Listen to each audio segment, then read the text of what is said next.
ਹਾਂਜੀ, ਜੀ ਆਇਆਂ ਨੂੰ। ਆਜੋ ਲੰਘਿਆਓ। ਕਮਾਲ ਦੀ ਗੱਲ ਹੋਈ ਪਈ ਆ ਕਿ ਕਹਿੰਦਾ pick a book to talk to. Wow! ਹੁਣ ਕਹਿੰਦਾ ਤੁਸੀਂ ਕਿਤਾਬਾਂ ਨਾਲ ਗੱਲਾਂ ਕਰ ਸਕਦੇ ਹੋ। ਕਿੱਦਾਂ? ਸਵਾਲ ਪੁੱਛ ਕੇ।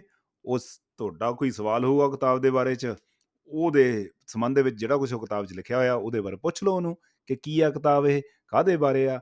ਇੱਕ ਕਿਤਾਬਾਂ ਜਿਹੜੀਆਂ ਨੇ ਆਹ ਬੜੀ ਪਾਪੂਲਰ ਹੋਈ ਆ, ਅਟੋਮਿਕ ਹੈਬਿਟਸ ਨੇ। ਆਪਾਂ ਇਹਦੇ ਕੋਲੋਂ ਟਾਪ ਜਿਹੜੇ 5 lessons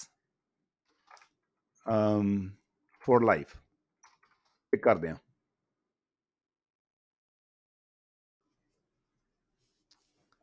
ਇਹ ਕਿਤਾਬ ਦੇ ਬੇਸ ਤੇ ਉਹਨੇ ਸਾਨੂੰ ਦੱਸੂਗਾ, ਦੇਖਦਾ ਕੀ ਲੱਭ ਕੇ ਲੈ ਕੇ ਆਉਂਦਾ। ਉਹ ਲੱਗਿਆ ਹੋਇਆ ਖੂਹ ਪੱਟਣ। ਅੱਛਾ, ਕਮਾਲ ਕਰਤੀ। ਕਹਿੰਦਾ 5 ਲੈਸਨ ਨੇ ਜ਼ਿੰਦਗੀ ਦੇ। ਥੱਲੇ understanding of the 4 law of the habits in order to create a good habit and break a bad ones। ਕਿਆ ਬਾਤ ਹੈ। ਬੁਰੀਆਂ ਕਹਿੰਦਾ ਬੁਰਾਈਆਂ ਛੱਡੋ, ਚੰਗੀਆਂ ਨੂੰ ਅਡਾਪਟ ਕਰੋ। ਉਹ ਤਾਂ ਹੀ ਵੈਸੇ ਹੁੰਦਾ, ਕਹਿੰਦਾ ਤਾਂ ਹੀ ਕਹਿੰਦੇ ਨੇ ਵੀ ਆਦਤਾਂ ਹੁੰਦੀਆਂ ਨੇ ਵਿਹਲੇ ਰਹਿਣ ਦੀਆਂ ਤੇ ਕੰਮ ਕਰਨ ਦੀਆਂ। ਇਹ ਕਹਿੰਦਾ ਵੀ ਆਪਣੀਆਂ ਛੱਡ ਦੋ, ਕਰ ਲਓ ਗਾਂ। ਆ ਜਾਓ ਅੱਗੇ, ਫਿਰ ਹੋਰ ਪੜ੍ਹੋ ਇਹਨੂੰ। ਕਿਆ ਬਾਤ ਆ ਯਾਰ, ਕਮਾਲ ਕਰੀ ਜਾਂਦਾ। ਅੱਗੇ ਆ ਜਾਓ, ਅਗਲੀ ਕਿਤਾਬ ਕਿਹੜੀ ਆ? ਕੋਈ ਹੋਰ ਕਿਤਾਬ ਪਿਕ ਕਰ ਲੈਂਦੇ ਆਪਾਂ ਇੱਥੋਂ, ਜਿਹੜੀ ਕੋਈ ਰਿਚ ਹੋਣ ਵਾਲੀ ਵੀ ਆ ਕਹਿੰਦਾ ਇੱਕ। ਉਹਨੂੰ ਵੀ ਪੁੱਛ ਲਓ। ਕਿਤਾਬਾਂ ਦਾ ਢੇਰ ਲੱਗਿਆ ਹੋਇਆ ਵੈਸੇ। ਦੇਖਣ ਵਾਲੀ ਗੱਲ ਆ ਇਹਦੇ 'ਚ ਕਿ ਤੁਸੀਂ ਕੀ ਆ। ਆਹ ਪੁੱਛਦਾ ਇਹਨੂੰ ਕਿ ਹੁਣ ਵੈਲੈਂਟਾਈਨ ਡੇ ਆ ਰਿਹਾ ਵੈਸੇ।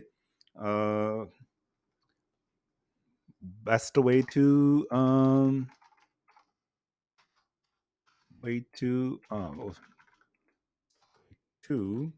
express love via song। ਪੁੱਛਦੇ ਇਹਨੂੰ।